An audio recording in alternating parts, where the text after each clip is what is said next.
and welcome to Achievement Hunting 101. I'm FuFuCuddilyPoof, and this is level 203. Whoa, was I fired already? Well, yeah. We got a lot of patrons that was complaining, and we decided to bring me back. They was? There was. Oh. But that voice, if you don't know, is Big L. Hello. Also joining is KooshMoose. Hello. And finally, Matrarch. Hello. We're spending entirely too much time on this introduction and not enough time talking about food so that we can then talk about the big news that happened in the last week. Good point. Very good point. You know, we never mentioned on the show Taco Bell or Old Bay. Well, Taco Bell, I don't think we've mentioned since. Have you put Old Bay on Taco Bell? Taco? Huh. I don't know. I might have. I should copyright that. All right. You know, I told Kenny this because he happened to be in party at the time, but I do this trivia league throughout the year. And one of the questions in my trivia league one day, in a day where I happened to be in party with Kenny, the answer was Old Bay. So thank you. Were you a hero for your team? Thank you. Nice. And then today I'm actually on vacation. I'm recording from Atlantic City today. So if you notice any audio quality issues, you can still blame Kenny, but it's probably my fault. I went to go get breakfast this morning. Ha, good point. But I went to go get breakfast this morning, and they had this sandwich called the Pop Pop, and it was made with Scrapple. And I was intensely sad by this discovery that it's a thing I've probably seen many times before, but swore I'd never heard of. And how was it? But did you try it? I absolutely did not. You missed it. Wait, was it free? No. Okay. No. Isn't that? I don't think she could partake in such a product. Well, now that you're in Atlantic City, they might have some Scrapple at the grocery store. Just go on over, grab yourself a brick, fry it on up. That's I love that it's served in brick form. It's so good. I just had that Saturday. Now I want some more. All right, food talk is over. Let's go. Yes, food talk is over. Let's get into the game showcase. If you are living under a rock and you somehow did not know, Xbox and Bethesda just had a massive game showcase Sunday. And obviously, we are here to talk all about it. Just a little bit that you might have missed or you might not have known. There was a ton of games shown, like over 50 games that were shown during this showcase, and all of the games that were shown there, well, with the exception of these couple right here, Overwatch 2, but that's going to be free to play, the Callisto Protocol, Diablo IV, but that will eventually come to Game Pass because of the Blizzard acquisition, Resident Evil 4, and Dead Space. Every game that we're about to talk about, every game that you look up is going to be on Game Pass. And on top of that, Xbox decided not to do the Sony thing and show off a game and then show it off the next year and then show it off the next year so we know it's coming 6 years in ahead. They showed off games that were coming in the next 12 months. So every single game that you're about to hear or every single game that you see will be available within the next year. With that being said... Asterisk. It's supposed to be in the next 12 months. Okay, yeah. Supposed to be. It would not surprise me if we hear some delays. But... You know what's coming out as soon of right also? now, Halo Infinite Co-op. Asterisk. But 343. Asterisk. Duke Nukem Forever also. Obviously, pending some sort of delay, the intention right now is every single game is going to be coming out in the next year, which is amazing because this list is pretty solid. But yeah, let's get into some games. Let's go to Nate first. Oh, thanks for pushing to me first. So lots of games I was excited about, but a game I had not heard about, and I don't think anyone had heard about it. I think this is the first we've heard about it. Maybe it was announced for Steam earlier. I don't know. The game, let's just cut to that. The Last Case of Benedict Fox. Now, this is, like Kenny was saying, this is definitely a Game Pass game, and this one is slated for spring of 2023, according to Xbox. They showed this in the trailer, or in the sizzle, or whatever you want to call it, the showcase, the regular showcase, and it was super cool. I thought it was this really dark, kind of like Stranger Things, kind of Lovecraftian type game, where a detective who is bound to a demon. So already it's kind of weird. It's already kind of different. And they say that he's exploring the memories of deceased victims as you search for clues and fight demons in this fantastical Lovecraftian Metroidvania. So that caught my eye, but I didn't know that right away. I thought, oh, this is a cool action-y platformer. It's got this really cool style. And then I was looking at the combat. So there's knife combat, there's gun combat, there's like special powers. He has like these ethereal tentacles that come out, and like they were grabbing a bad guy, and it was super cool. He's a demon, or at least demon possessed. Yeah. So I don't know if that's from the demon, or if these powers change per deceased victims' memories that he's in. But that's how the game gets cool, right? Because if he's in a mansion, that's kind of a small playground. But if he is in the memories of deceased victims, then you can get kind of wacky with it, and you can get kind of all sorts of crazy spaces. And that makes sense based on what we saw in the trailer. There's a lot of stuff going on. Yeah, man, this game looks super cool. It says, use your weapons, demon powers, and surroundings in creative combinations to overcome demons, monsters, and cultists. But remember that concentration and a tactical approach are your greatest assets. So that's cool to me. That maybe hints that it's not going to be just guns blazing, but you're going to have to think about the combat. You can't just go in there and just button mash. So I'm very interested in learning more about this one. Oh, go ahead, Kenny. I was just going to say, it reminds me kind of like a Limbo or Inside kind of platformy type thing. It did. I guess all that dark, kind of like atmosphere. Or were you thinking anything else? Well, that, and it's like a scroll left to right, 2D, pseudo 3D, whatever you want to call that. Gotcha. And I thought aesthetically, this game was one of the more unique in the show. I think there were many, many great things covered, but there was still a lot of third-person shooter, first-person shooter, kind of the typical things we see.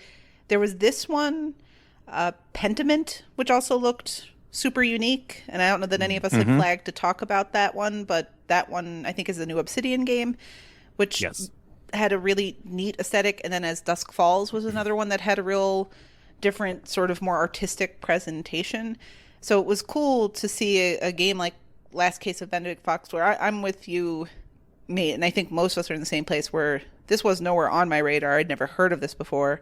And just the description, the look of it, the feel of it was immediately, and then of course the Game Pass release. Like this definitely moved right up the list of things to add to game collection as soon as it's available, to try to get in there while it's new and everyone's excited to talk about it. And like I said, I was excited about this, and then I think it was like hours later, I discovered the Metroidvania angle. So, I didn't like it tired. See that. I didn't notice it at first either, but watching this trailer again, I do spy with my very own eyes a double jump. Now, I there's don't know if a clue. Vayner confirm. When I was watching it, I had a really difficult time understanding what that demon was saying. I turned on captions on YouTube, and it was perfect, because then I could tell exactly what the demon was saying. So as per usual, as soon as I fire that game up, boom, subtitles. Like, it's going to be on. Absolutely. No doubt. Yeah, this was one of those games that when I saw it, I'm like, oh yeah, Nate's loving this. Yeah, it totally had Nate game written all over it as soon as it started to air. I thought it was Nate game. Yep. Absolutely. Hey, me too. We're all in agreement. So then the next game that I figured I'd talk about is High on Life. Yes. Once again, Game Pass. This one is slated for October 25th, 2022. So not that far away. It's going to be in just a couple months. Fresh out of high school with no job and no ambition, you've really got nothing going for you until an alien cartel that wants to get high off humanity invades Earth. Now you and a team of charismatic talking guns called Gatlians, which I think is hilarious, must answer the hero's call and become the deadliest intergalactic bounty hunter that KooshMoose has ever seen. This is written by Justin Roiland, who is Rick and Morty and Trover Saves the Universe. Yes. You're going to be completing hunter challenges, meeting weird, fun, and hilarious characters, collecting an array of alien technology, and more. And the best part is the developer sizzle or the developer commentary they had on the extended showcase. They coined a new phrase that I am going to be stealing, and that is triple I. So an indie that is such high quality that it's a triple indie or triple I game. I love that. And they also said it was a Metroidvania. I did not know that going in, but this game Really? this game just oozes and just reminds me of Journey to the Savage Planet. So we were wondering when we're going to get a sequel to that. Well, we've got a spiritual sequel or spiritual successor or whatever you want to call it, spiritual brother into that game. I think this game is great. I really love the trailer. I like the way the whole thing was put together. It was top notch. The music was great. It went along really well with the action, and you definitely get the vibe that the guns are a huge character in this game. They're talking to you. They all say different things. One gun. This looks a little bit like kind of like a Ratchet and Clank in like the variety of the weapons. This gun opens up and shoots out these little balls, and they're out in the field. And the gun says to you, "Those are my babies." He goes, "They die easy, but don't worry, it's easy to make more." I just that got me. So I started laughing when I saw that. I'm not a huge Rick and Morty fan. Kenny, maybe you can talk about that some, but yeah, the humor seems like it works for me in this game, and I'm excited. So this was going to be a game that was on my list. One, because I'm a shooter fan, and two, because I am a big fan of Rick and Morty. So putting those two things together, it's just like, oh yeah, I want to try this. And like Nate was saying, this game just looks so funny. It looks absolutely absurd. I cannot wait to play it. And coming in October 25th, it's only a few days before my birthday, so happy birthday to me. I cannot wait to play this game. There's a lot of attention to detail, too. You get a knife, and it's called Mr. Stabby. Yes. And when he starts stabbing people, he's like, I love it. And then there's like a context-sensitive stab when there's this big eyeball creature, and when you stab it right in the eye, and then when you pull the knife out, the eyeball comes out. So it's not just like a generic stabbing motion. Like, they've taken into consideration unique models, and so I'm really excited at the level of polish this. I mean, triple I, definitely. I'm very interested in seeing what else they've done. I love that triple I, whatever you call it. I didn't get a chance to watch the extended showcase, so I did not know that. But I love that name for a game like this because it looks really, really good. And I also had absolutely no idea that it was a Metroidvania. Yeah, that didn't come across to me in the video. Like, I got that vibe from Benedict Fox. I wasn't surprised to hear that confirmed, but not so much from this one. But we'll see on October 25th. Yeah. Yeah, even if not, it looks like it's a cool first-person shooter with a lot of character. Oh, for sure. And, the guns have a lot of character. So, I mean, forget the characters themselves. Yes. So even if it doesn't hit that or check that Metroidvania box, that's still okay. This thing is still excitement worthy, I think. And of course, there is the Hyper Bong. Hyper Bong. Yeah. What was that? It's like the first thing you see in the trailer, the Hyper Bong. You'll find it. I don't remember that. If I remember correctly, I think that's like what they use to maybe abstract the whatever from the humans. I don't know. This game definitely has a target audience. Humans are their drugs. Yes.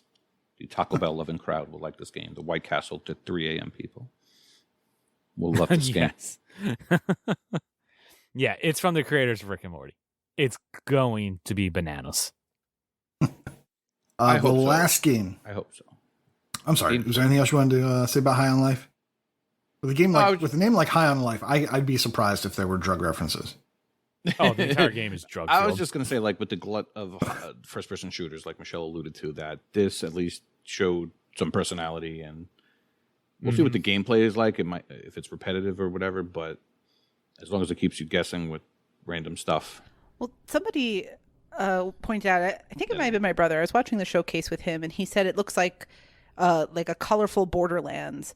And it made me worry there for a second because the thing about Borderlands is the game has great character and personality, but the gameplay gets to be a little long in the tooth. So I hope that's not a problem we're going to experience in this one. But if it doesn't have as much of the typical things we kind of talked through with Borderlands, that if you don't like it, you're not going to like the game, this should be just fine. And Borderlands isn't a Metroidvania and never claimed to be one. So once again, it's curious to see how that gameplay aspect is actually going to work in the game once it's released. That should be a fun one. Okay, then the next game I was going to talk about was Diablo IV. Now, this is slated for sometime in 2023. They didn't give a date, and that's okay, because I want it to be super good. And by then, it might be in Game Pass. That's the hope. So, now, I don't think we can talk about Diablo 4 without at least mentioning Diablo Immortal. Yeah. So, I have been playing a lot of Diablo Immortal. Have you? And there are 0 achievements. And it is very fun. It is Diablo 3 light. So it's it's not as Diablo-y as Diablo 3, but it's cool. And they've innovated things. They've made the action work on a phone, but it also works on your controller on the PC. It's a really fun game. Now, I have not paid a single cent, and I am not going to pay a single cent.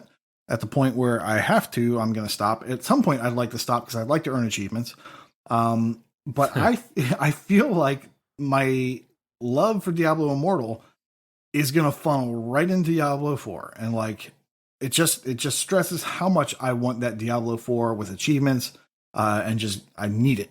Now, I was going to save this for last, but I'm going to bring it up because we just talked about the Diablo Immortal and their practices for getting monetary transactions or microtransactions, MTX.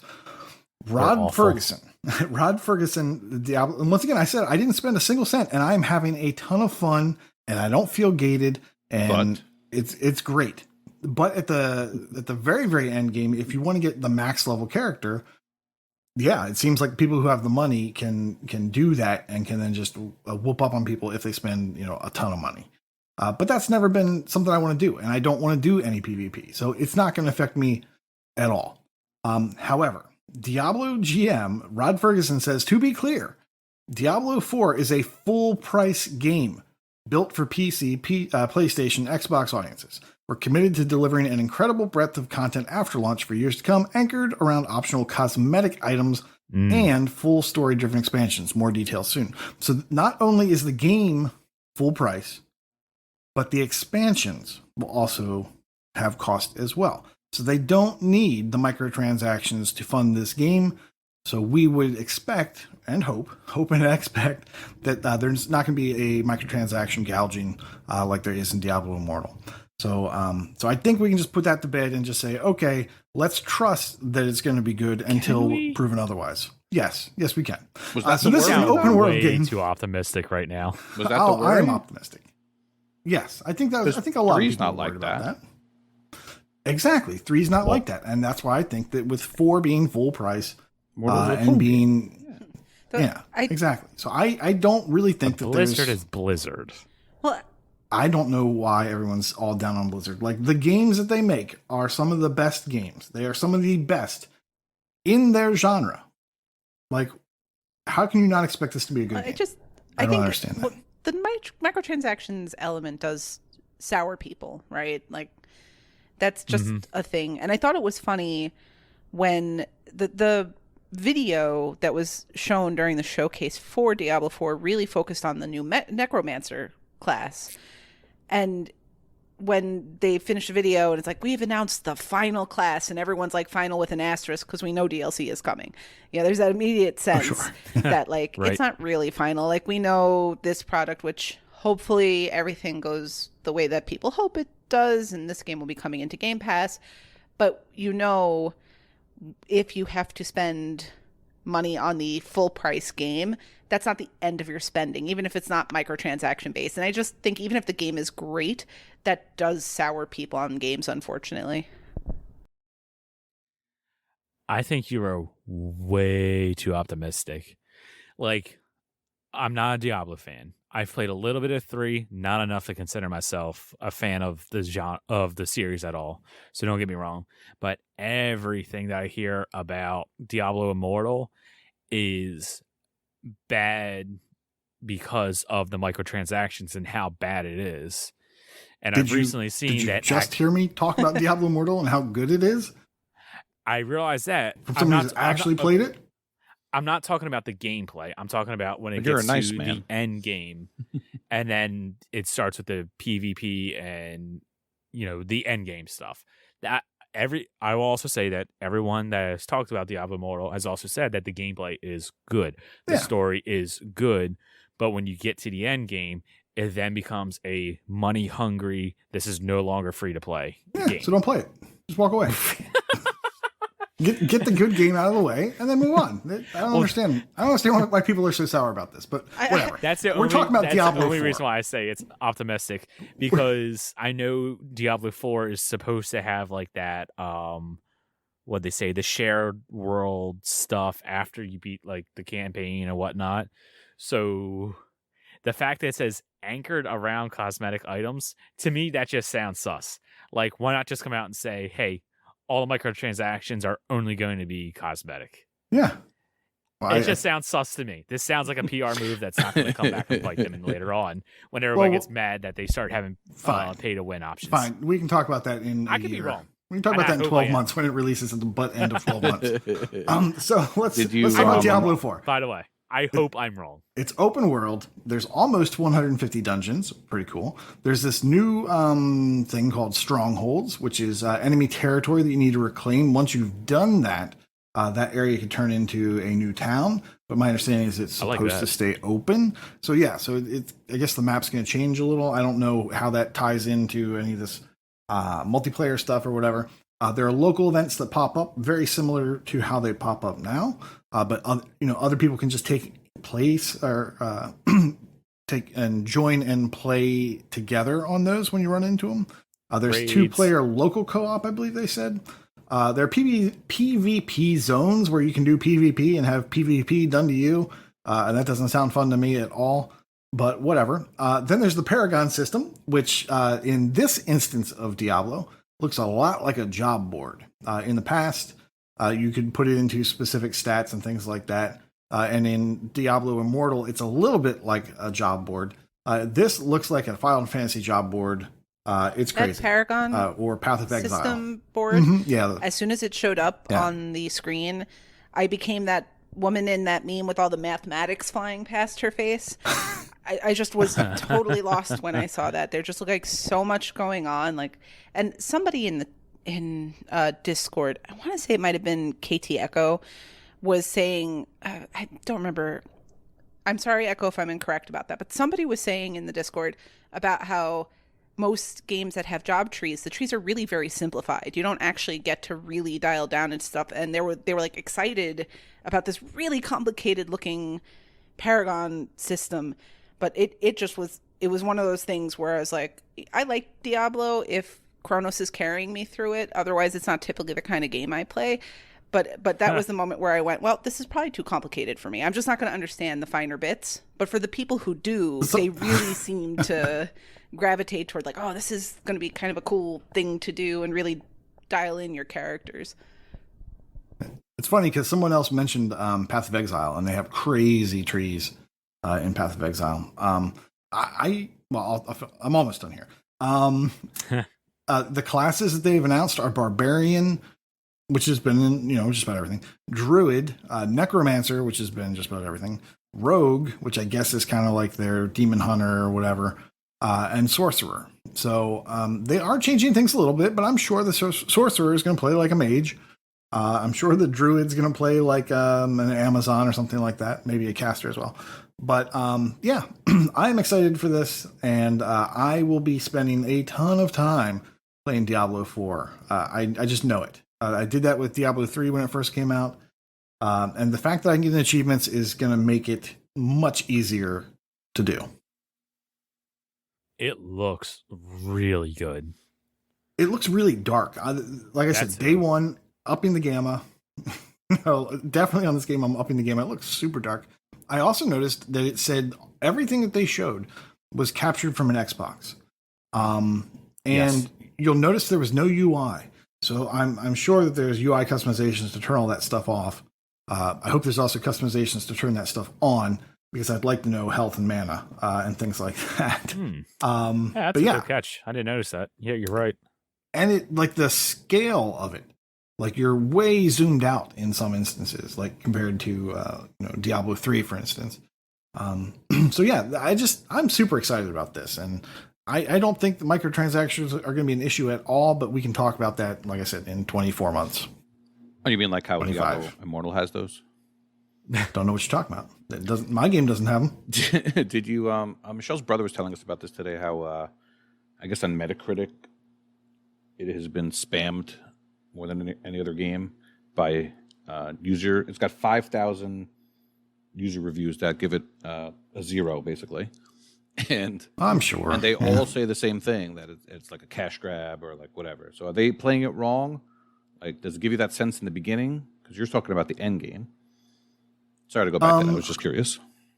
I don't see why you would spend money while you're leveling up. I just don't see why you would do that.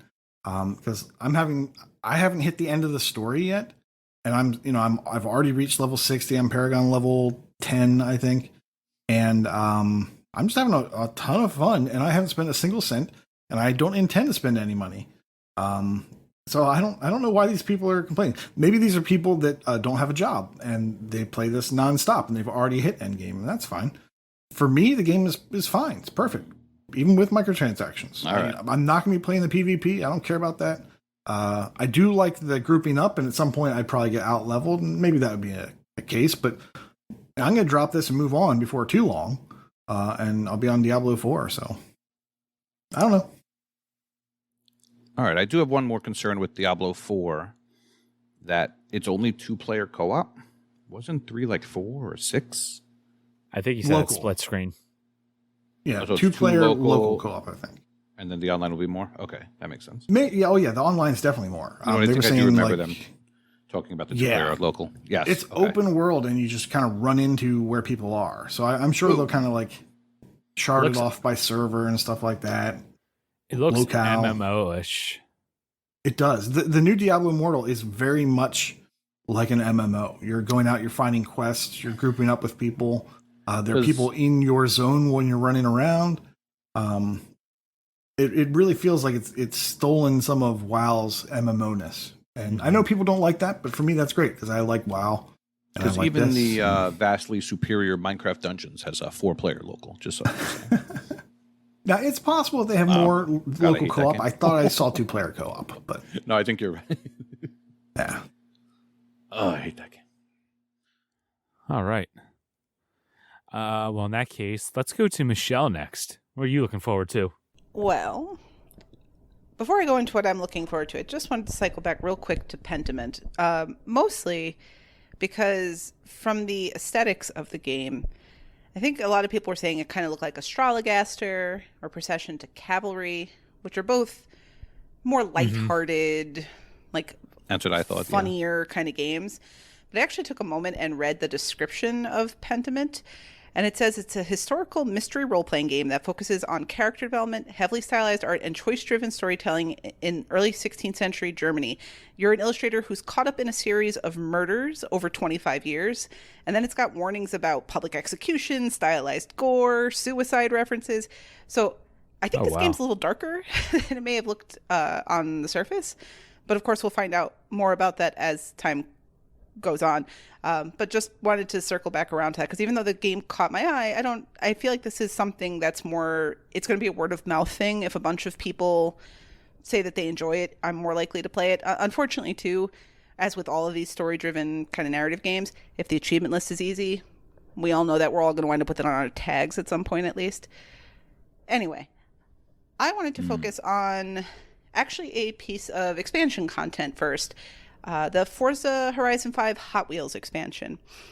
Yes. So I did not play Forza Horizon 3, and the major complaint that seemed to persist with this Hot Wheels expansion being announced is, yeah, it looks cool, and yeah, it's probably going to be awesome, but they've done this before. And I haven't played it, but in that same breath where people were saying they've done this before, oh, but it was also one of my favorite things they did. So I'm pretty pumped. It looks like a ton of fun. The visuals looked amazing. Everything, and we haven't really touched on that a whole lot in what we've been discussing here. But almost all of the footage shown, I believe, was throughout the showcase was actual in-game footage. So we're long from the days of E3s where you're watching a cutscene, something that was a pre-generated sort of thing. The DLC looks beautiful. The tracks look amazing. I cannot wait to get in and actually give this a try. Now, one complaint I had heard is that because Hot Wheels is on tracks and Forza Horizon is open world, it feels a little restrictive. Kenny, you played the Forza Horizon 3 Hot Wheels expansion?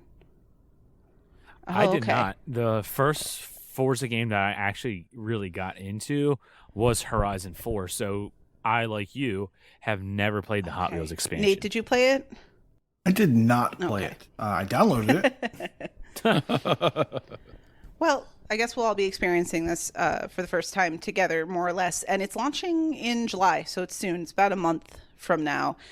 I cannot And I know wait. there's some other pieces to it. If you pay attention to Forza Horizon DLC releases, they're usually testing what's coming next, right? So we all have talked about how the Lego expansion from Forza Horizon 4 was really testing the accolade system that's implemented throughout Forza Horizon 5.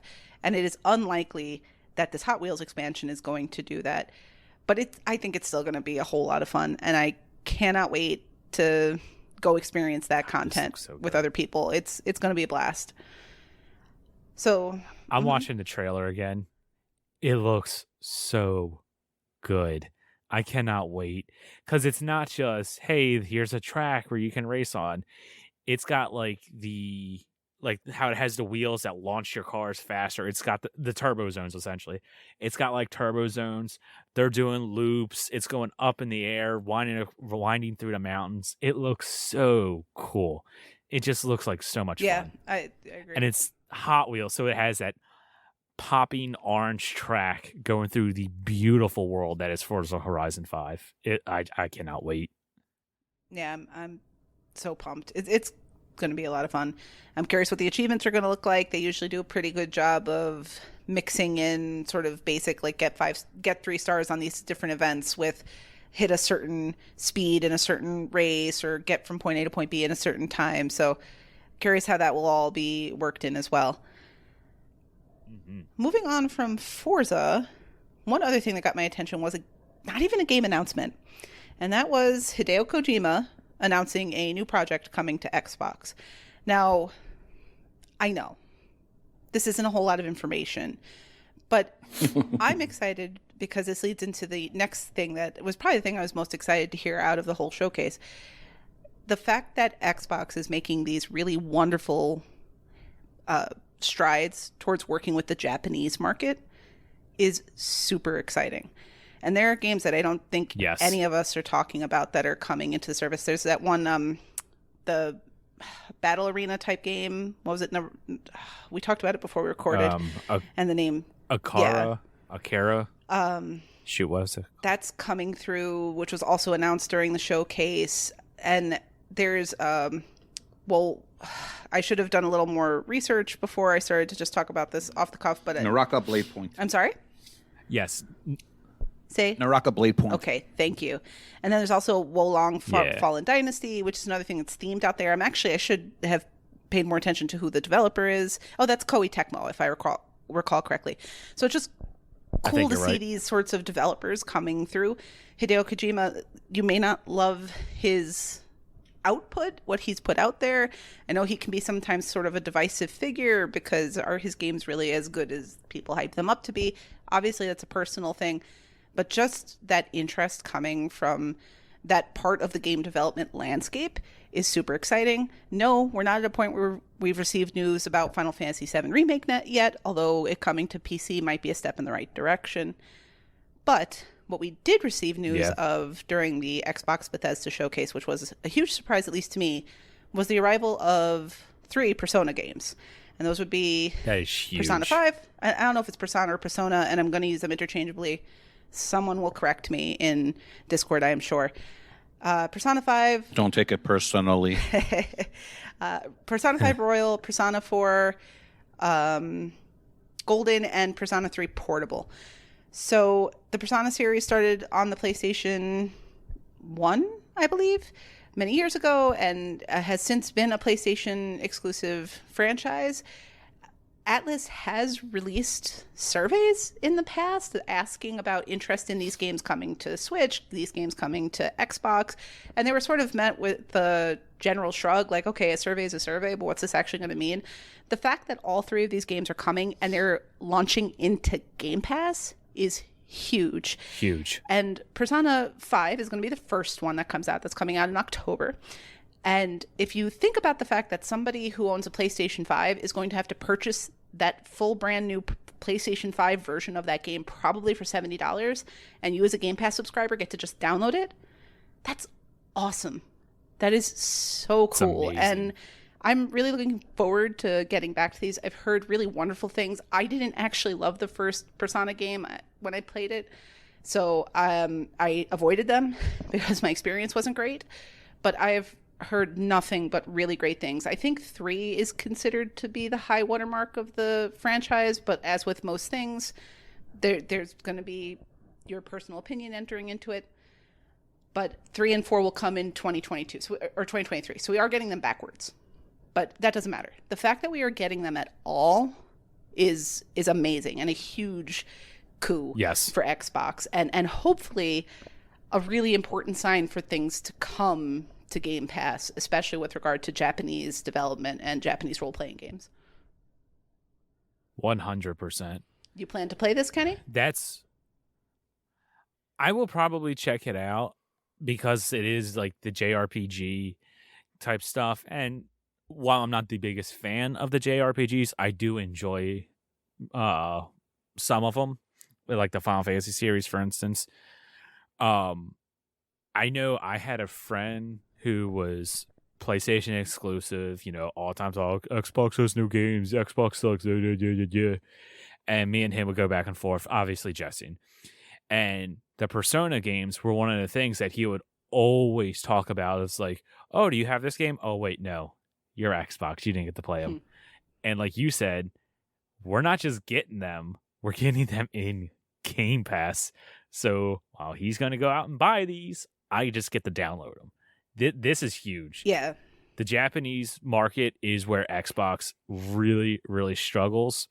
And getting something like the Persona series on the platform just for starters is just a huge step in the right direction. Well, this is all a little further afield, I think, but like obviously the strategy is not the console but the service, right? Xbox Game Pass.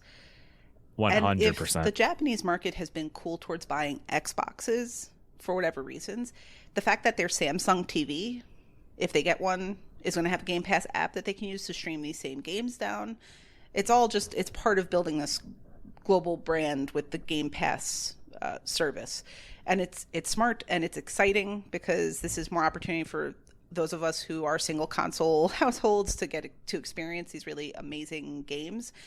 So I'm very much looking forward to this. It also struck me as I was researching this earlier.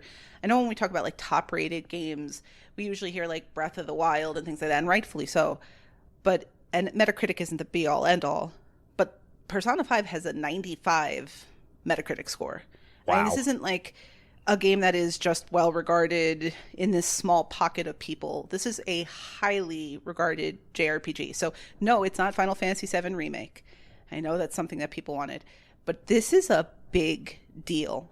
And the more of us who are interested in this sort of thing, who go and download this game and enjoy it and show those numbers, the more we will hopefully eventually keep building that brand identity that, yes, these are games we want to see in Game Pass, and these are things that we think will be successful in Game Pass, and please keep reaching out to these developers and getting them into Game Pass so we can continue to enjoy and experience them. Another little way to show just how big this game is, Joker from, I assume, Persona 5. I know he's a Persona character. I don't know which game he is, but he's in Super Smash Bros, the one on the Switch. Oh, so like, if you have a character in Smash that's not an official Nintendo property, that means something for the caliber or the renown of your game. very much so. And of course, there's Cloud so still much sucks. other cool stuff to discuss, but I'm gonna put a pin in it right there, because this could easily go on all evening if we sat and highlighted every single game, because this was just a great 95 minutes of programming, especially if you're an Xbox gamer. Yes. With that, what you looking forward to? You're going to trust me now? Sort of, kind of. Bad idea. So I'd be remiss if I didn't quickly talk about my excitement for the TMNT Shredder's Revenge. Now, I'm going to talk about this quickly since it wasn't part of this showcase, but a week prior there was that other showcase that came out right after we recorded last week's episode. What was that presentation exactly? Do you remember? Because I don't. It's the Summer Game Fest or Summer Game. Yeah, Summer of Games. Jeff Something Keighley's like thing. Yeah. Yeah, I think Summer Games Fest. That sounds right. Okay. There's so many showcases going on right now. I know. I'm sorry to divert, but real quick, because the guy came on the stage and he's like, "We have TMNT Shredder's Revenge, and there's one more point that was never known before." And then he comes on, and then we find out that there's Casey Jones, a 7th character. We find out that the game is going to be 6-player online co-op. And then we find out it's coming to Game Pass. And then it's like, freaking by the way, awesome. And then it's, game comes out next week. So we learned 4 amazing things. So that is exciting. One bomb for after me. the other. Yeah. So I apologize. I know that wasn't part of the Bethesda showcase, but I had to mention it because I'm really excited for it. And it drops in the next day or two as we're talking about this. So I'm very excited. And I'm sure you'll be hearing about that next week. So I won't talk too much more about it. 100%. But that's what got me excited, because most of the games in the Bethesda showcase, with the exception of the Diablo and a couple of others, seem to be on the single-player side. And I tend to gravitate towards multiplayer, usually co-op. There was one game, as Dusk Falls, that the creators came on. They talked about this 8-player multiplayer experience. But then they showed some, I guess, quote-unquote gameplay, and it was basically just these characters moving around. They looked cool, but I didn't really get a sense of what the game was. Am I crazy, or did I miss something? Because the aesthetic was cool, but I'm not quite sure what I was looking at. As Dusk Falls, to my understanding, is a narrative game, so it's like a Telltale. Yeah. So you're going to be making dialogue choices. I mean, it might be more similar to Oxenfree than Telltale, since the dialogue seems to flow more freely, but there's no actual, it doesn't seem like there's like movement. Like you're just kind of making narrative choices throughout. So I think, and that's why when multiplayer surfaces, like, well, I wonder how is it multiplayer? Yeah. Because it's a story-based game. But yeah, that's why you didn't see too much gameplay footage, because that is the gameplay, is those sort of still screen pieces that move almost like a visual novel, where you'll see different facial expressions based on what the character is saying at the time. Yeah, it went from like one still photo to the next, and then in the next scene it's like a fully animated, like cinematic kind of video or cutscene. Is a very unique art style. Yeah, This is are one of those things. I'm not surprised UL were interested in this. those are the games It that looks stood kinda up out your to alley. me, or the colorful games, because there was really just here's a shooter, here's another shooter, here's a dark game, but then there were some colorful games, and those are the ones I noticed. Another one is called Lightyear Frontier, This looks so good. which looked like a Kenny game. Yeah, it's like This is 100% a Kenny game. It's your new favorite genre, a farming simulator, I think. And there's this like robot, and I think he's a tractor, or I don't know. I guess he's like a person in a tractor. And this looks so bizarre. It's like a tractor / mech. Yeah, exactly. And the other thing that was funny is that when I was watching the trailer again to prepare, a quick commercial for the movie Lightyear came on the screen. And I'm like, How oh, convenient. yeah. So I think people looking for this game might be inundated with Buzz Lightyear videos. So I don't know if that's good or bad for them. Probably good. Yeah, It'll be a double Lightyear branding. Frontier. It kind of looks like baby's first Rift Breaker. If anybody's played that game or remembers me talking about that game a few weeks ago. I do, and I made the joke about how Rift is breaking. So Yep, there you go. I remember. They're breaking the Lightyear damn Frontier break. promises to bring a mashup of farming, exploration, resource management, and base building. This could not be more of a Kenny game and less that of was a a Nate Kenny game. Totally. 100%. I wonder Good pick if up. it's going to be a single player game though. I hope Didn't not. get a set. I would love for this to be like Zoo Tycoon or something like that and get a couple of people. I didn't get a sense. I think I even said during the showcase when this was on that, like, oh, good, it's another game for Kenny to carry us in Thursday nights. So looking forward to your contribution to the crew. I remember that. Yes. I didn't see that. That's funny. There was another game. You mentioned Inside and Limbo earlier. There's another game, Cocoon, which I believe the main guy from Inside and Limbo helped design this game. But the gameplay doesn't look like Inside or Limbo. It's more of a top-down, like 3D game. But this game looked interesting. I know no one on this panel enjoys Limbo or Inside at all. No, definitely not. Not at all. Yeah, it looked a lot like Creature. It looked a lot like Creature in the Well. It was. I'm taking over now. This is mine. No. Okay. Damn it. It looked like Creature in the Well, and a couple of people, like, first of all, I thought it was hilarious that 3 of us couldn't get it, and then all of a sudden Death Dealers comes in and it's like, Creature in the Well. And we're like, I knew we'd get there. Like, we finally got there. Go team. But yeah, it reminds me of that game, and like you were saying, it's from, the same guy who did Limbo and Inside, which is really cool that, like, applying it to a different game. Another thing I don't think you touched on is that this is published by Annapurna. Yes. Really? So it's got the Annapurna stamp on they it. definitely said that.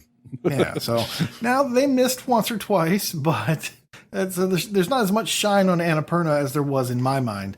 But I'm still very interested in this one. Yeah. And who's she? Annapurna. Oh, yes. Never heard of her. I don't know what you're talking about. Hardly knew her. There it is. Yeah, that's it. That's the one. Any thoughts on this one, Michelle? I believe it was this one where I saw the intro part of it and I was really excited that it might be Journey, but it wasn't. I think it was this one. But I'm kind of in the same boat. I saw Annapurna and I was like, Annapurna? They're good 80% of the time. Cool. And it's intriguing because it does have such a good pedigree, but I don't know what the vibe I got of the game was. Like, I watched the trailer clearly because I was watching all the trailers, but other than these points that you've mentioned, it being by the person behind Inside and Limbo, it being an Annapurna game, it fooling me into thinking it was Journey, I really don't remember much about the trailer.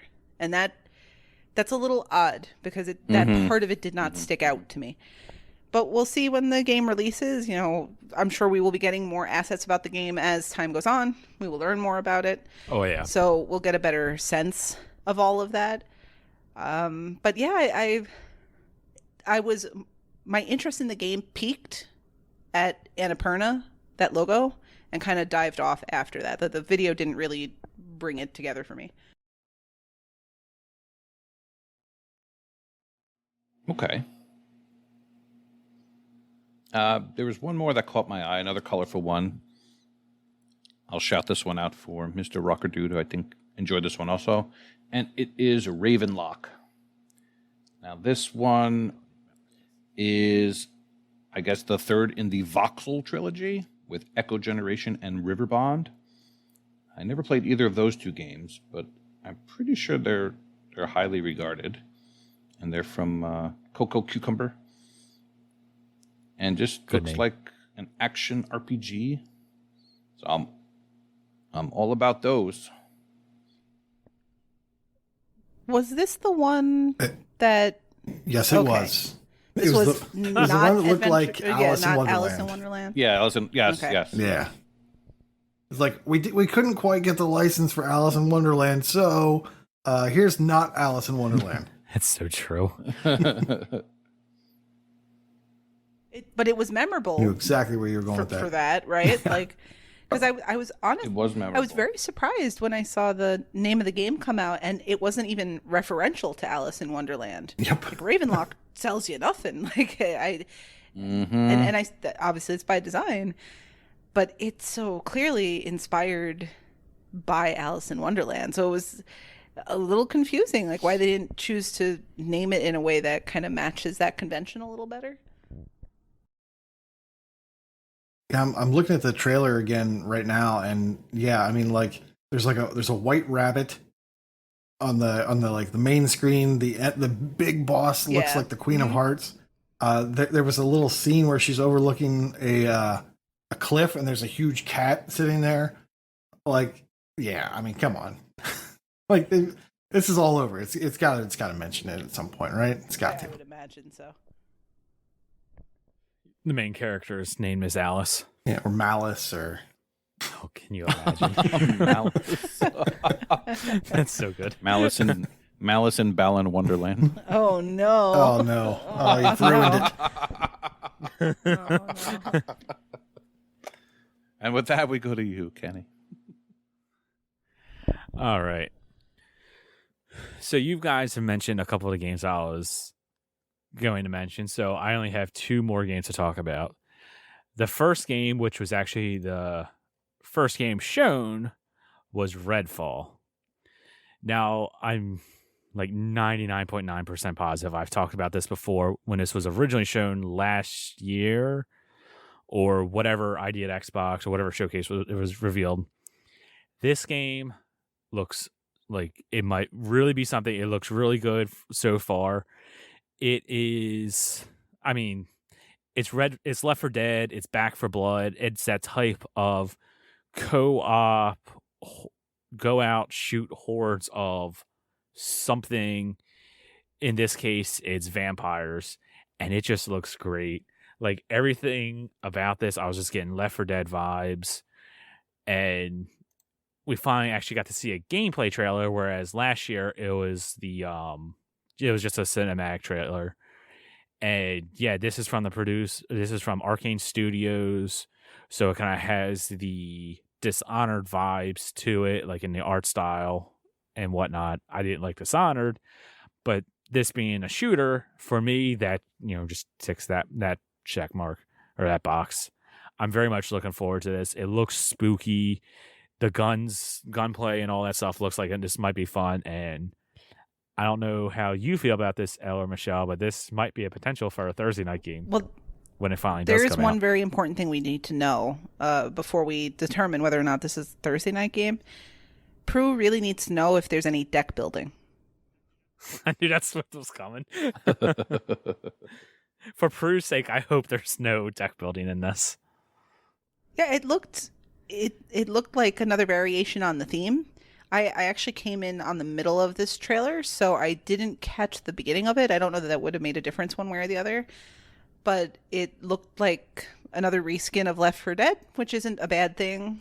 Yeah. It's just, it's got to do something to differentiate itself to not feel like more of the same, or it has to be really, really, really good at emulating that so that it still feels fun. So I'm definitely interested in it. It's a Game Pass game. It's going to be another good candidate for a multiplayer game for those of us who have groups that we game with. So I'm looking forward to it in all those contexts. I do get concerned times a little bit with burnout over sameness for these games because, again, unless it's introducing new mechanics or things that really set it apart, these people know how to develop games. The gunplay is going to be fine. So I'm curious about that end, but I'm sure we will give it a go. I don't know how you feel about it, Al. Yeah, when I was taking notes for this, my notes were generic that game. No. It looks cool. We didn't see much gameplay. I just want to bust on Kenny there. But there's definitely that picture of 4 people walking together. So it looks like it should be 4-player co-op online. So yes, that's an automatic candidate for our Motley crew or Motley Crew. I mean, I guess one of the things that could differentiate from something else, I mean, like, yes, it does look a little generic, so I'm not going to deny that. But at least this And one, it looks like it has some sort of like these titles suck. Some sort of powers with mana or something like that. Because there's a guy that has like some sort of a force field, and I just saw there's another one that can go invisible. So yeah, there might be something in there because like I said, there's something with vampire, so maybe if you get bit or something, and maybe they're like half vampires, half humans. I have no idea. This is open world. We haven't had anything in depth for this yet, but from what we've seen, this looks cool. I like what I'm seeing. Instead of zombies, they're vampires, and we're vampire slayers. So there's a difference. Yeah, they're nothing like zombies. They're Exactly. completely There's a different. The way they swarm is completely different. I mean, what zombie would explode like a blood bag? I mean, come on. Exactly. That's just silly to think that this is anything like that. Yeah, that's Redfall. Can't wait for that to come out. And then the other game, and I mean, come on, guys. If you listen to this show for any length of time, you know that I am hyped for Starfield. Elder Scrolls You Online. know that this was going to be the game. We finally got actual gameplay of Starfield. A lot of it, yeah. And quite honestly, it looks generic. Yep. The gunplay doesn't look that good. It looks very generic. It doesn't look like anything special. But what makes me excited for it is that it is a Bethesda game, and it looks like it's taking a lot from what they've learned from the Elder Scrolls and Fallout, especially Fallout because guns, and they're applying it to this, and now we're going into space. And the best way that you can put it the way this looks, it looks like Bethesda decided to take No Man's Sky and make it a AAA game. Or actually, really, in this case, a quadruple A game, because that's starting to become a phrase with some games, where you have this massive quest where they've come out and said that they expect the main quest to take anywhere from 30 to 40 hours. There's 1,000 planets that you can explore, some of which you go in to mine materials for whatever missions that you're going to be going on. You can also use those materials to create a base, in which case you can employ people to help you produce whatever or do whatever. It sounds like you can set up your own kind of a town.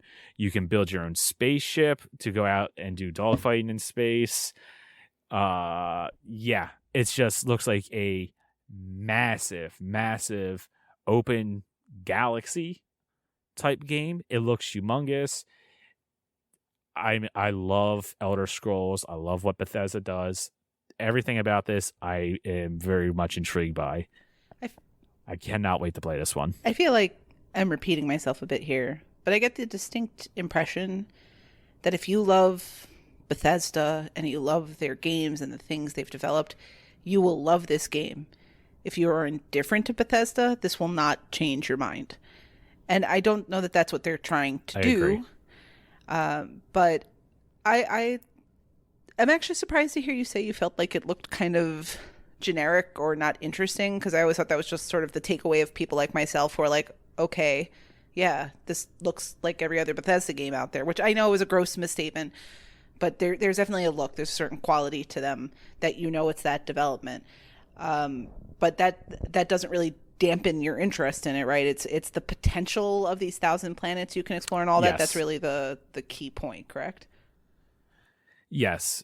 And I don't think what you just said is a gross exaggeration of Bethesda. Bethesda does what Bethesda does. They know what they have, and they're good at it. When I mean, like, it looks generic, I'm not super excited for the gameplay. It just looks like a shooter. Like, if you watch a trailer, it really just does look like nothing special. There's nothing really eye-popping about it. And if Starfield was quite literally any other developer, I would say, oh, I bet that's cool. And I probably would never play it. But because it's Bethesda, excuse me, and because they have the caliber behind it, I enjoy what they do. I'm really interested in this. And yeah, it's just the potential of what's there. I love the exploration. I love the open world, be able to go do whatever you want. You can, the character customization for this should be really, really good, to the point where you can even change the way your character walks. I find that very interesting that they're getting that in depth with character customization. How did you feel about the shipbuilding that they showcased? I freaking love it. I'm so excited. I love that. That is so me. Yeah, I couldn't figure out how to make the gummy ships in Kingdom Hearts. That was pretty much my last That's exactly what I said. And all that. So I was streaming this, and as soon as I saw that, I went, it's this gummy ships from Kingdom Hearts. I love that part. That's awesome. I love doing that in Kingdom Hearts. I spent way too much time doing that, so when I saw this, I got excited. Very cool. And, like, I love dogfighting games. So, like, I mean, I have the unpopular opinion that I really, really, really enjoyed that space battle in Halo Reach. That is one of my favorite levels from the game. I know it's unpopular opinion. I know people hate that part. I loved it. I thought it was so much fun. So being able to do that in this, and then have the base building with the management and all the exploration, yeah, I'm very much for this game. My only hesitation is I hope that those 1,000 planets, they learn from Mass Effect, and it's not just like, oh, it's 1,000 planets, but really all you do is just, go get some materials off of it. If it's like 1,000 planets that, like, you can land on, and there's a large environment for you to explore, and you go to this remote little location, and hey, there's some guy living in the cabin, and he has a quest for you, and it takes you to this planet, and that's what I'm looking forward to, because that's what they did so well with Skyrim.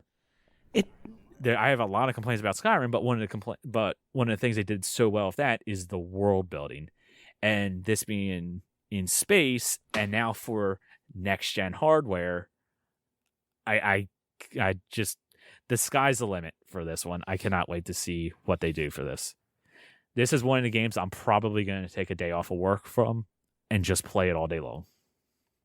But yeah, I guess that, like I said, that was the only two games. That's the only two games I'm going to specifically talk about. Before we wrap up and get on to the rest of the show, does anybody have any thoughts or comments that they would like to talk about the show as a whole, or anything else they'd like to mention? I have a question for everybody. Go for it. What part of the show, if any, was underwhelming to you or didn't meet your expectations? I will go first if it helps you to think. I had two things. I got something, but you I had two things that struck me. I did not get Scorn. I don't know what that game is exactly. Oh, yeah. That is not for me. And I usually like survival horror type games or just horror games in general. But I watched that trailer and I was like, I don't know, there are body parts and I have no idea what's going on. That trailer, It looks gross. top to bottom, was just a miss for me. And the other one that I did not get really was Minecraft Legends. And I know that for a different audience. I was waiting to bring this up. Oh, my bad. I'm sorry. No, it's okay. I You jump in. know there's No. a different audience for this, but two things about this. Minecraft Dungeons is like the most bland version of that type of game that's just in a Minecraft skin. And I know it's downloaded by a bunch of people and all that, but I don't think it's particularly good. At least doesn't strike me that way. Although I did already confess earlier that's not really my type of game. But the other thing is, as I mentioned earlier, most of these games showed in-game content. And this was one of the few that actually pointed out that that was not in-game content, that was like pre-rendered footage. It's Minecraft. Like, we saw in-game content of the new Forza Motorsport. I don't know if it's a reboot or however they're doing it. And they showed a single camera shot of like just the world and Maple Creek or whatever. It was beautiful. But this Minecraft Legends stuff was like footage we're working on right now. And it was sort of like Minecraft branching out into things that aren't Minecraft generally is a miss to me. So this was also something where I was like, I get that you're tacking the Minecraft name to something to sell it. I'm not sure that that's actually the best use of the studio's resources. Like, maybe let them actually branch out and do something really different if they don't want to develop more Minecraft. So with that said, were there any other things for any of you guys that were things that didn't quite hit? Not necessarily that ruined the showcase, but that just you didn't get or it wasn't what you were expecting? Yeah, you were there, right, Michelle, when my son was watching that trailer and he was like, I was not. What the heck? I was not, although you did mention it in chat. Oh, maybe he mentioned that after. Yeah, he's a huge Minecraft fan, and he's not really interested in it, just from what they showed. He wants more Minecraft, and when he plays Minecraft Story Mode or Minecraft Dungeons, it looks like Minecraft, but it's not Minecraft. So I don't get what it's supposed to be. We'll find out. It was a teaser. There was a lot of teasers. I mean, it looked like it was supposed to be like honestly, a Warcrafty type of thing, maybe, where, you're kind of in this big open world and you do quests together with your friends. But I think, Elle, what you mentioned, your son had said, was that what he likes about Minecraft is building, and all of these Minecraft adjacent games don't involve any building. Mm-hmm. Like crafting in Minecraft, yeah. It should be mandatory. What I was going to say is that overall, like when I first watched the showcase, I was underwhelmed. But looking back now and all we've talked about, there's something for everybody, and that's all you can ask for. Yes. Like, we didn't even mention like a new expansion for Fallout 76, and we went this whole time without mentioning Forza Motorsport. Right. Yeah, We didn't mention Ark II, and there's the other one, Erebon, which is a new. I was going to mention Ark II as a letdown. Okay, we still can, but it hasn't been mentioned yet. So there was a brilliant song for Sea of Thieves new season. Oh that my was god, great. that is Yes, the best trailer. That was great. That was the best trailer of the show. It was so good. Like, I'm not going to play it, but it was so good. I wish Sea of Thieves was good. I'm sure it is good. I think it is now. I don't know. The combat is still garbage. Like, really? If they would improve the combat, I would love that game. But yeah. As an achievement hunter, that was hard to commit to, unfortunately. That is true too. Yeah. Oh, Kenny, aren't you excited about Grounded finally coming out for reals? Yes, yeah, that's another game that like I just didn't mention because there's too much. I know there's so much. I'm very much excited for Grounded getting a full release. I would love to get a couple of people together to play that game. I don't know how many can get into a single server, but being able to have a community game night with that, I think will be a ton of fun because I streamed that game when it first came out into preview, and I liked it. It's just, honestly, it kind of got lost in just everything, especially not being a full release. We also did it. Flight Simulator 40th anniversary. Oh, God, no, go ahead. Much. Yeah, well, we similarly didn't mention a Plague Tale Requiem, right? Like a lot of people in Discord were super pumped for that one. I just think that we hadn't played it, but I want to just put that on pause for a second. Why was Ark II a disappointment for you, Nate? Because it means I have to play it. I'm just worried. I'm worried that there won't be console commands. So I need there to be console commands for that game because, man, that first game was, why did I do that to myself?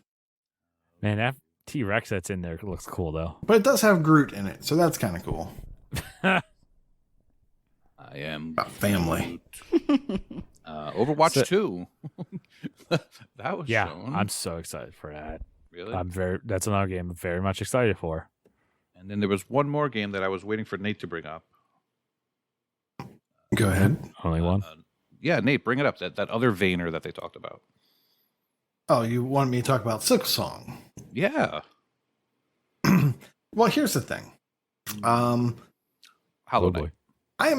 Hollow Knight is such a long game. Yeah. I haven't finished it. And Silksong is, I'm sure it's just more Hollow Knight. And that's good. It's a good thing. I mean, it's a good game.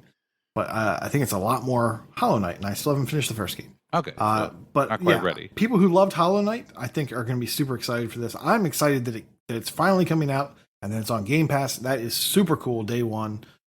So I'm excited for that. But to actually play the game, I definitely won't be playing it day one, just because there's so much else out there. When Hollow Knight's behind Game Pass, then you'll play it.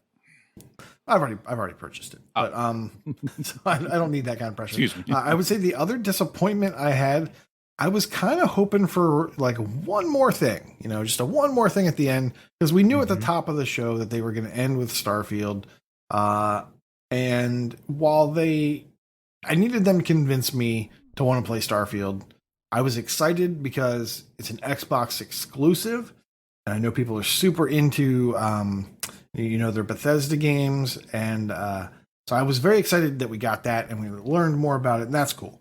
But I was hoping for one more thing, and didn't get that, and that was kind of a letdown. But I agree. think what got me there, and I said this in Discord at the time, this is the Xbox Bethesda Showcase. It kind of makes, if they at the very end are like, and by the way, GoldenEye is stealth dropping today, that's what people would be talking about. They wouldn't be talking as much about That's Starfield. fair. So Yes. I understand from a production standpoint why they did that. What made me disappointed was that they started talking about Starfield with like 8 minutes to go. And I was like, I don't want to hear about Starfield for 8 minutes. I really don't. I was not that interested. But that's what this whole thing was about. Starfield is a major, major, major get for Xbox. And even if we don't feel that way personally, that can't be understated. This is a big deal, and it deserved the time that it got. So I'm with you, Nate. That disappointed me, but I completely understand why they did things the way they did. yeah, no, it makes sense. Because I would... Go ahead, Kenny. One thing to just tack on to what Nate said about just needing that one more thing. There was nothing in this showcase that when you look at it, you go, that's the game. That's the new Game of the Year game. The thing that as soon as the Game Awards comes up, you're just waiting for this to be there. More likely than not, Starfield is going to be there, but it didn't really look like it. And what I mean by that, if you see the God of Wars or Spider-Man or Breath of the Wild, as soon as you look at that, you go, "Oh yeah, I haven't even played it yet. It's not even available, but I know it's going to be a Game of the Year contender." There's a ton of stuff on this list, so much that we didn't even get to, but none of it's I could see that in Game of the Year. And that's more or less what I really want. I want something that's just yes, Xbox has a Game of the Year contender. That's the wow factor. That's the thing that everyone's talking about. And there really just was nothing there that can get to that level. Outside of Minecraft Legends. Yeah, I guess the other caveat to keep in mind is that it is a next 12-month showcase. I was very surprised. I wasn't disappointed, but I was surprised that we didn't hear about GoldenEye, that we didn't hear about Banjo-Kazooie, because as Fug said in Discord, that the pipes were pretty leaky. A lot of information was coming out, and it's sort of you want to watch this showcase and be surprised. You don't want to know the big reveals. You want that moment of going, oh, no, they didn't. And none of that stuff that was revealed, that particular set, was mentioned. So is that actually happening? Yeah. Was that just a rumor? Is it happening, but it's more than 12 months out, so they want to sit on that? I was surprised, not disappointed, but surprised that those completely missed the showcase. Yeah, Meh. I think a lot of that's coming late next year and 2024 and beyond. Oh, there As was far one as- more game I wanted to talk about, if that's okay, Nate. I was just going to do my overall, because I don't know if I fully got into my answer for overall.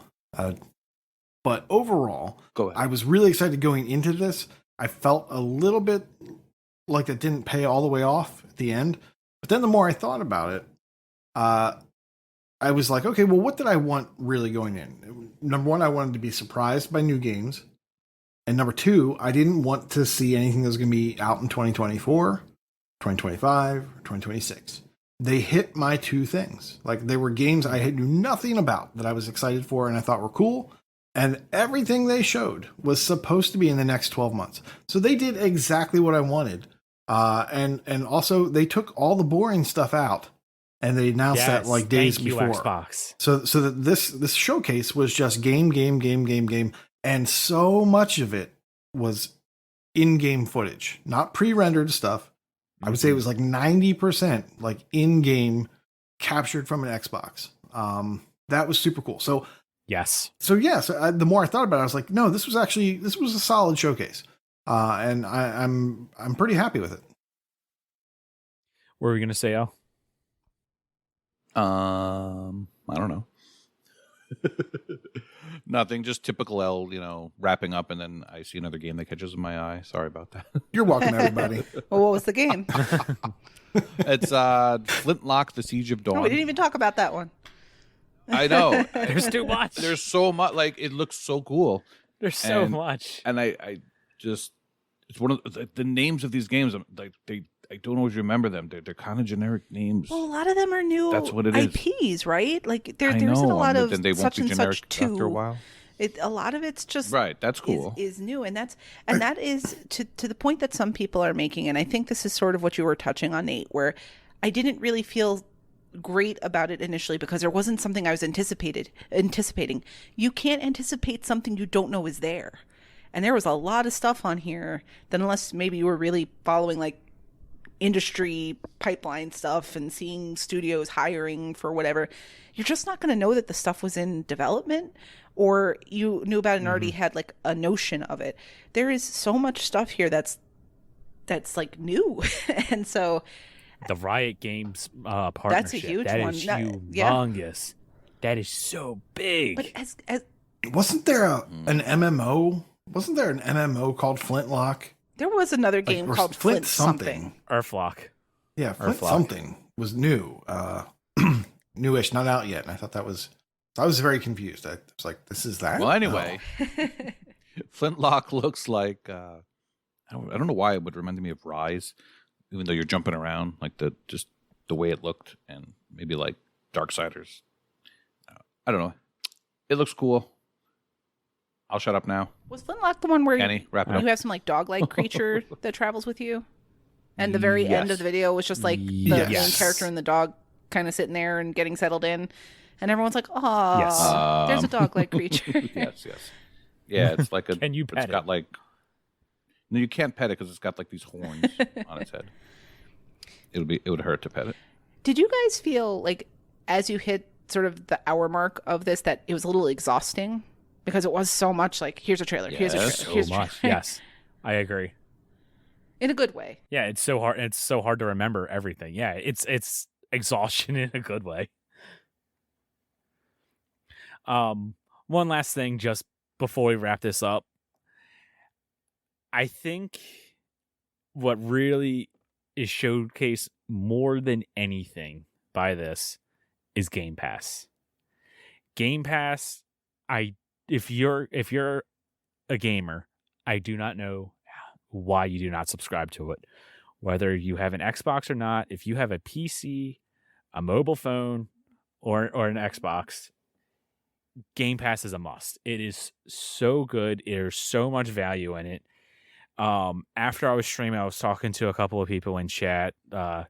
Kingsman, The Rock, Logic Slayer, and I pulled up the Game Pass counter.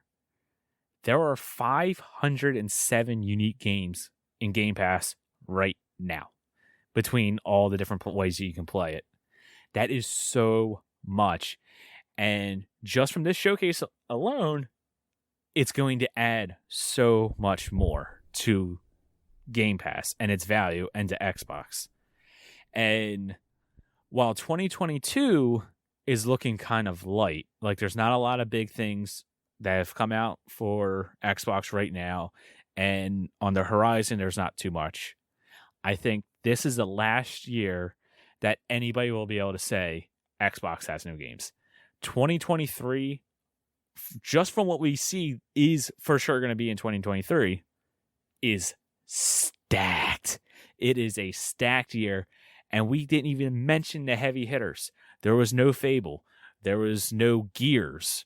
There was no Hellblade. Like, yeah, they might be beyond 2023, but man, does the future for Xbox look bright. And how long has it been since we've been able to say that? The entire Xbox One generation has been bad. The Xbox had no games. That mantra is about to end, and I'm so excited for that. I cannot wait to see what the future holds. All of those studio acquisitions and the studio acquisitions that are coming, there's going to be too many games. Just straight up, we're going to have to not work in order to play half of what's coming. There is a little bit of a sense, and they didn't plan the Xbox game showcase, the Xbox Bethesda showcase in one night, right? This was clearly a well-designed over some time involving lots of teams. But this is right as we're learning details about Sony's subscription service and about the different tiers and about how, like, you get God of War, but you get it for 3 weeks. And, oh, we're never putting a first-party title there because that'll make our first-party title suck. And this intense focus on Game Pass during this particular display is absolutely intentional, where it's just like, so, hey, by the way, guys, we know they're releasing a sub-service, and that's cute, but check this out over here. And it did it without actually firing shots directly, you know, not even in a wink, wink, nudge, nudge sense. It just brought the info, and it was brilliantly constructed. It was. Every single trailer had available now on Xbox, or day one coming to Xbox Game Pass. Every single one, except, like I said at the beginning, like 4, maybe 5 games that was mentioned or shown Xbox Game Pass. And it's just too good not to have at this point. It's just too good not to have. But yeah, I guess from that, let's get on with the rest of the show. Oof. It's wild. Like, we have just talked for well over an hour, and if we really wanted to, we could probably triple that just by talking about this showcase. Well done, Xbox. Well done, Phil Spencer. In Phil we trust. It was a sweet showcase. I cannot wait to see what comes next. But yeah, let's get into some sales. We've been talking about what's coming, so what's available now on the cheap end. Michelle. So nobody's buying games anymore, right? There's no point in having this segment. Is that? It's so hard to buy games. All right. Unless your name is Well, Nate. and here's what happens all the time when we do these sales. I find myself going, that's in Game Pass, right? Or it was, and not everything has been. And specifically the game I'm recommending today, Hat in Time. It's $14.99 down from $29.99. This is a 3D platformer in the vein of like a Super Lucky's Tale, or, you know, the N64 games like Mario 64 or Banjo-Kazooie, that kind of thing. It has a 4.25 rating on True Achievements, which is super solid. There are a couple of DLC packs. They do run $4.99 a piece, unfortunately. The official review for TA gave A Hat in Time a 7 out of 10, and basically was like, I really enjoyed the game, but it has some of the issues that these games typically have, like a restrictive camera and whatnot. But to my understanding, it is incredibly solid. It's a very good example of the genre, and we don't have a whole lot of games that are this 3D platformer niche that are quality on Xbox. It is a little older now. I guess it came out in 2017. But it comes recommended. People I know who have played it do speak highly of it, and it has not been on sale that much to my recollection. So I actually may go ahead and pick this one up because I was lucky enough to be bestowed with one of those $10 here, buy something gift cards. And again, who buys anything? So this might just be the thing for me. Well, what I was looking at this week is Shantae, Half Genie Hero, the Costume Pack DLC. This is included in the special edition, but it is not in the standard edition. So you'd have to buy it separately. It's $4 down from $8. It's 10 achievements. It's one of 2 DLCs. Unfortunately, the second DLC is not on sale. So if you're looking to pick it up or looking to fill out your Shantae Half Genie Hero, you might want to pick this one up now and pick up the other one when it goes on sale. And the last thing I'm going to recommend, it wasn't that great of a sale this week. I think there's a 2-week sale going on previously, so slim pickings. Little Mouse's Encyclopedia. This is $2 down from $13, and that's the only price you should pay for this 0 to half-hour game. It's listed as adventure, educational, and trivia, and visual novel. And there's a walkthrough. Shame on you if you have to use it, I guess. I don't know. But yeah, so don't pay $13, pay $2, or don't. Thanks for asking. There's 3 Paugi games on sale. Alpha Set, Gaps, and Wordbreaker, all $4 instead of $8. We love Paugi games here at Achievement Hunting 101. Yeah, and we just got a new one that maybe we'll show next week before the live show, or next month before the live show. I miss when the two of you would do the Paugi streams, and everyone would be in chat screaming at you both for not figuring out these problems on the screen. Yeah, people love to scream at us. It's so easy. You make it so easy. For many, many reasons. Well, if you're not looking to buy a game, we have other ways to get games for free. We do have games with gold turnover going on as this episode is releasing. So in the future machine, we've gone back a day, and we have back a day or two as we're recording. We have a couple of games that are now available. So Super Meat Boy is no longer available, but it has been replaced by Rascals, which is a Xbox Live arcade game and rather fun. And I believe there's some multiplayer you need to do. So if you do need that, I do have the game and I enjoy it quite a bit. I am happy to help. And also on the Xbox One side, we have Project High Rise Architects Edition that has just become available on the Xbox One. And that will be available to download until July 15th. Yeah, Rascals isn't bad. I liked Rascals. And for all of you people that won't play a 200-point game, there's DLC, so it's actually a 300-point game. This is true. So you can play Rascals.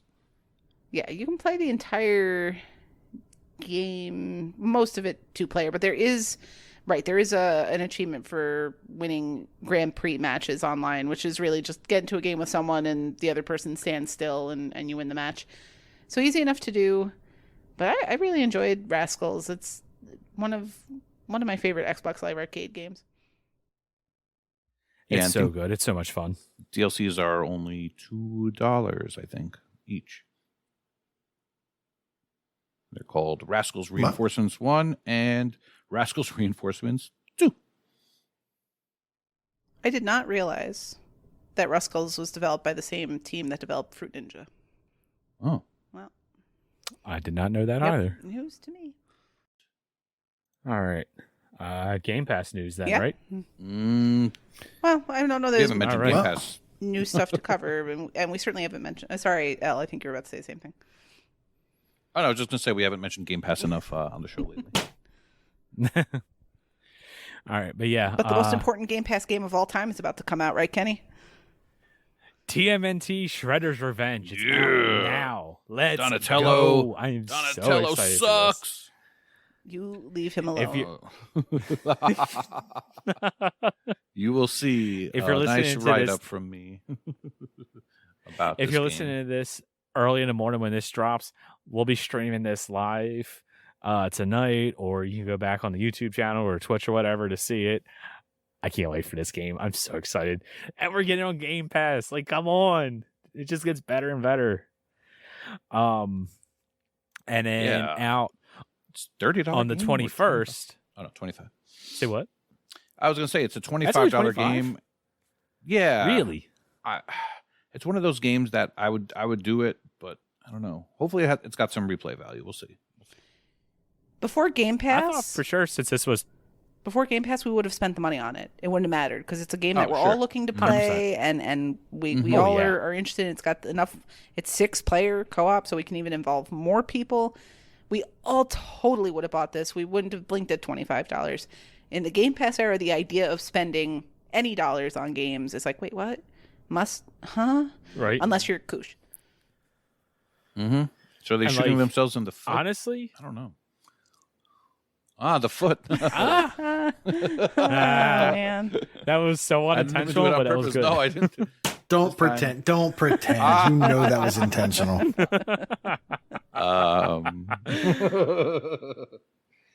That's actually kind of crazy. Soldier on. $25. Being a TMNT game, since it's licensed, I thought it would be like a $40 game or more. Even better. Yeah, coming out on the 21st is Shadowrun Returns, Shadow Dragonfall Director's Cut, and then Shadowrun Hong Kong Extended Edition. Yeah, that was a typo. Sorry, it's Shadowrun Dragonfall. So it's 3 games from the Shadowrun series. My bad. Yep. And then on the 23rd is Naraka Bladepoint. Yeah, this was one of the games of the showcase. Yep. Okay. I was making sure I said that right.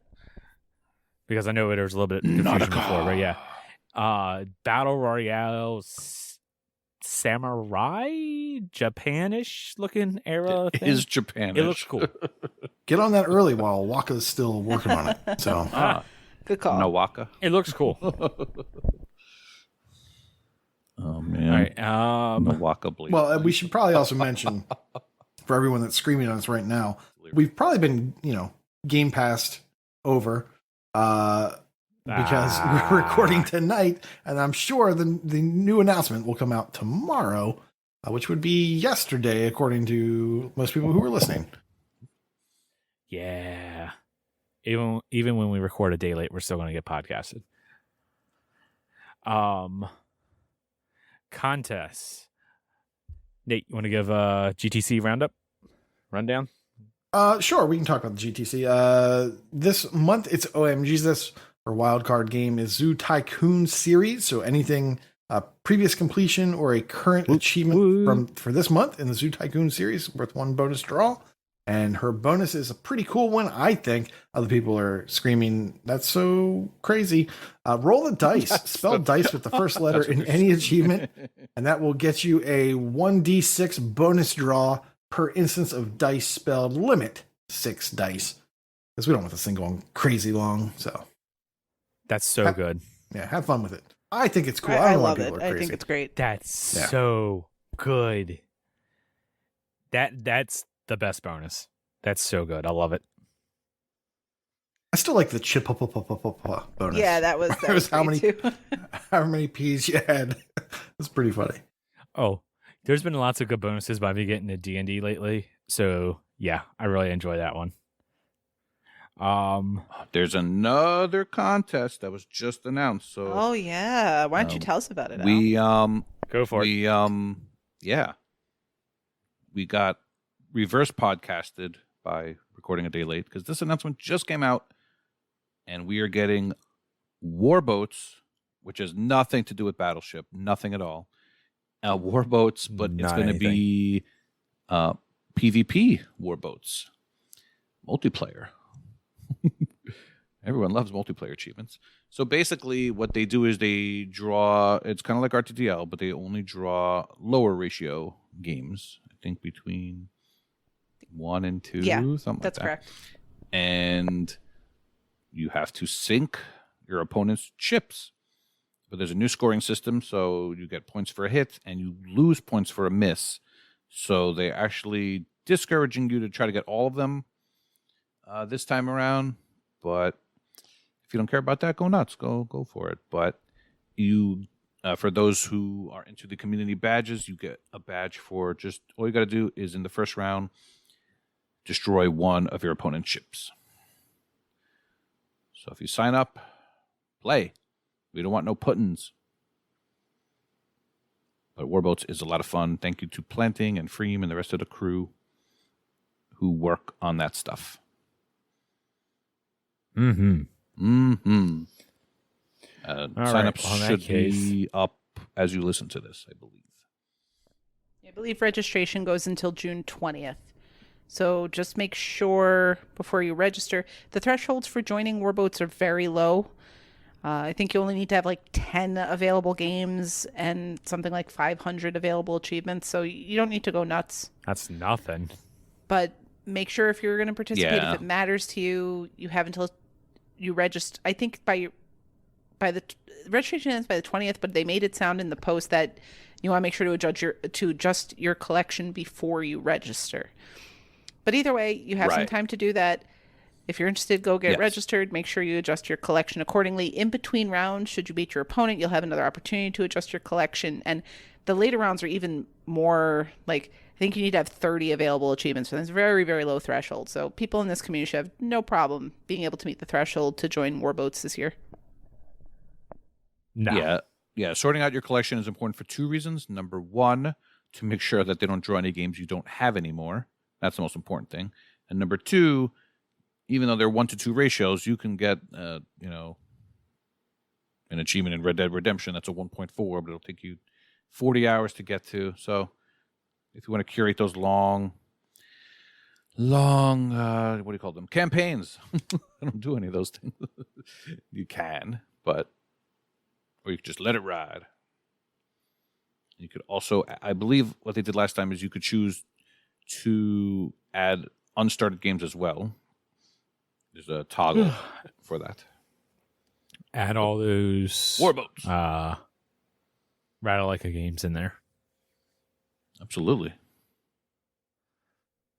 All right. And with that, let's get the show wrapped up with our last spot with Brad Can't. Take it away, Michelle. All right. Well, we have had a great time all episode celebrating Xbox. So now it's time we celebrate you guys. And we're going to start with completions as we always do. Alex RD has reached a new milestone. He is at 300 completed games. Mad Lefty 2097 also at 300 completed games. Matthew 00 at 600 completed games. Vulgar Latin has reached 650 completed games. Lord of Dookie 69 has 800 completed games. And X the Hero, our very own, has reached 850 completed games. Congratulations, guys. Grumble, grumble, retirement comment. Grumble, grumble. In streaks, AS Unknown 1 is currently on a 300-day achievement win streak, as is Sad Dak. Ben L72 with 450 days, Northern Lass with 650, and Jeremy DJ Waka Waka, a 1,000-day achievement win streak. For gamer score, Desert Fox 0420 has hit 450,000 gamer score. ZZ Urban Spaceman has hit 750,000 gamer score. Yeah, I knew you were going to say that. And Lord of Dookie 69 has hit 1.2 million gamer score. Nothing, if not. In leaderboards, see, predictable. Alex R. Davies is in the top 10 of games played leaderboard for Vayners. Bastion Reader shows up every week, this guy. Position number 4 in the USA Max Possible completion percentage leaderboard for Shmups. Big Al made it to the top 20 of the New York Gamerscore leaderboard, but I think that someone left the leaderboard because I definitely didn't score enough to overtake anyone. So we'll see how that one plays out. Chesno was in the top 10 of the England Games Played leaderboard for fighting. I think he just dives all these fighting games. Buy him and fight him. Dave Bottom is in the top 200 of the Gamerscore leaderboard for Metroidvania. I know I said that wrong. Death Dealers in the top 20 of Ohio TA leaderboard for management. Desert Fox 420. Great. Top 5,000 of the Gamerscore leaderboard. Nice. Luke 17,000 is in the top 500 of the TA difference leaderboard for stimulation. Mental Knight is in the top 100 of the TA difference leaderboard for action and top 50 TA leaderboard for action. Retro Chief is playing some Deponia games. He's playing some classics over here. He's the point and click machine. He's in the top 10 of Gamerscore for point and click overall and TA. That's awesome. I think he said he's going to try to get to number 1 and then maybe play a different genre, but we're not sure. Who's left here over here? Survivalist is in the top 5 of the California Completed Games leaderboard for survival. Sir Polygon is second in the Georgia Achievements 1 leaderboard for Connect. I remember the Connect. And Thrash Forever is good name. Number 1 in the England Completed Games leaderboard for Equestrian Sports. And since he sent me a nice PM complimenting me on the show, I will read another one of his milestones. He's now 3rd in the England Completed Games leaderboard for Sandbox. See, it pays to... flattery will get you everywhere. And last but not least, Neo21 is now in the top 10 of the USA Gamerscore leaderboard for Metroidvania. Nice. But he started playing Wakapeil on hard and messed up the whole experience. But, I hope he liked it overall. Woo. All right. Well, that wraps up that show. Yeah, I got nothing to say in brags because people were in brag camp bragging about how they're glitching Guitar Hero 2. I'm not even going to mention any of those people's names, Isrit. Hmm? And, yeah, there's an old glitch where someone figured out where you boot up a tutorial song, Trogdor, I believe it is, and then you unplug the guitar, and then you go into one of the real songs, and then the song magically turns into Trogdor, and then you can complete it and then get credit for beating it on hard or expert, whatever it is. So, yeah. I think that's how a lot of people got through the achievement for doing Jordan, I want to say it is. Yep. Yeah. And apparently Jordan. The solution's been there One for of like years. 2 songs I could never beat. The solution's been there for years, and I just watched the video today for the first time. Oh, yeah. I've definitely looked at that solution and gone, no, don't do it. Don't do it. That makes me want to do it. No. Even though I don't have Guitar Hero 2 for Xbox, I only have it for PlayStation. Or a guitar. Or an Xbox. I got guitars. I've got like 7 of them right over there. Yeah, so I won't shout out the cheaters of Mike Pitch and NBA Kirkland. Damn it, I did it. I don't blame you guys. More power to you. I would have did don't it too. blame you. Good reference. All right, but Best yes, reference. that will do it. It is very late. Thank you all for listening. That was a lot of fun. I cannot wait to play some of these games that are coming out in the future. I cannot wait for more announcements. You guys know where to find us. We have all the links to all the places. They're also down in the show notes. You can check them out there. It was good being back for this week, but I'm back to doing chores. So I'll join back again as soon as I can. But until then, thank you all for listening. Class is dismissed. So long. Bye. Thanks for coming back, Kenny. We love you. Love you too. This recording.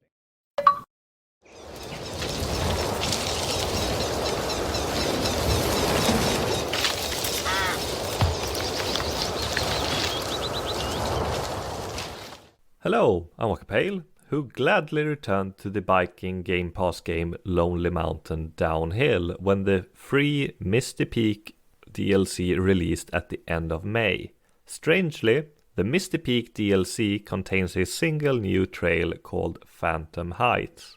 Unfortunately, loading the DLC and base game mountains in Lonely Mountains is still somewhat broken and won't show up unless you wait for a bit in the main menu, as it takes a moment to load, but the game doesn't tell you that, instead just presenting the mountains it has finished loading. One side effect of this is that it can make some achievements unlock prematurely, as it believes you completed all trails even if you just have completed the currently loaded mountains shown in the menu. Thankfully, Lonely Mountains runs great once you have managed to actually start the trail, at least on the Series X. Phantom Heights is a rather cluttered trail with very few places you can safely go fast. While it is very easy to fall off your bike if you are not careful, There are not too many really difficult stretches, and the most dangerous part, involving multiple cliff jumps, can be bypassed through a semi-hidden, safer but slower route. To make up for the lack of opportunities to maintain a high speed, the target times are rather generous for Phantom Heights, especially if you use a few of the shortcuts. There are a handful of good shortcuts, but 3 of them stand out. One right at the beginning of the trail, where you can go through a stone arc in the mist to the right shortly after the start of the trail. A decent, fairly safe skip is if you take a hard right into the forest after the cliff jumps, and there's a very time-saving path in the final stretch starting by the waterfall in the background from the actual trail. There are 2 new resting places, one straight ahead from the start and one just to the left of the waterfall at the cliff jumps. Misty Peak has 7 achievements worth 250 gamer score and close to 1500 TA, which can be completed in around an hour if you are good at Lonely Mountains, but can take quite a bit longer if you struggle with the punishing no crash challenges. The awful night rides return, but the associated challenges are few, rather easy, and the track is fairly easy to navigate in the dark, as you have to take it slow anyway. I very much liked the Misty Peak DLC for Lonely Mountains Downhill. It is short, sweet, and free. Have a nice day, everyone.